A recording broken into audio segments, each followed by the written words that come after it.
live in is facing a global crisis. It is not the first time this happens in the history of humanity. There was at least one previous global crisis along the 17th century during what is called the Little Ice Age. And at that time, during various decades, there was a significant decrease in temperature, up to such a point that it did influence the art of the period, as you can notice on this slide. The world was suffering from various ills. People were dying from hunger, as illustrated by this album of the famished. They were also exposed to various diseases, like the Great Plague, for example, in London, and there were also a number of wars all around the world. And as a consequence, a third of the humanity did disappear over 2 generations. The origins of the Little Ice Age were a decrease in solar energy, an increase in volcanic activity, and changes in ocean circulation. The origins of the global crisis today are different, and one of these origins is us, the humans, and our activity on Earth.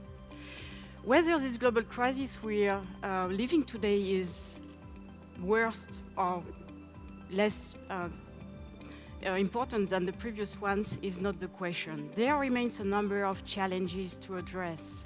The United Nations state in their 2030 Agenda for Sustainable Development that the access to water, sanitation and hygiene is a human right.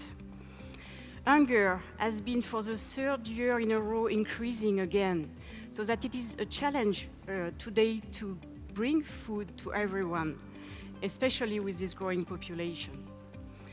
Pollution is, according to the Lancet Commission on Pollution and Health, the main environmental source of premature death and disease around the globe today.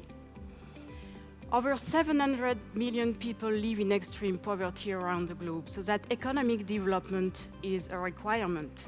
But this economic development can be slowed down by natural disasters that also affect agriculture, the quality of water, and the connection between people.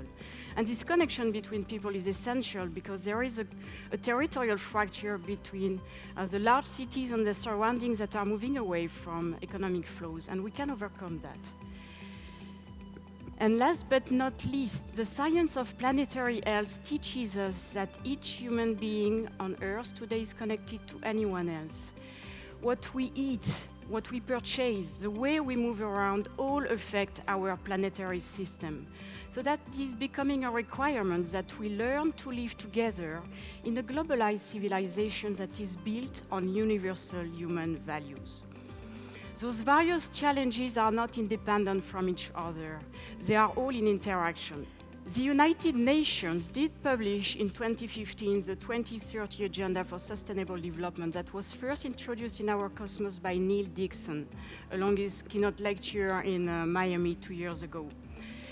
And at the heart of this 2030 Agenda for Sustainable Development are 17 Sustainable Development Goals that can be distributed around those various challenges.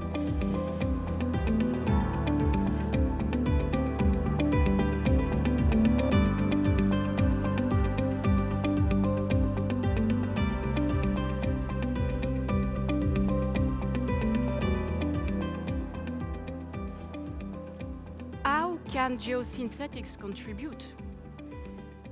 Geosynthetics and the IGS. My aim today is not to show all possible applications of geosynthetics, but rather to try and give a systemic view of how geosynthetics can contribute to improve things.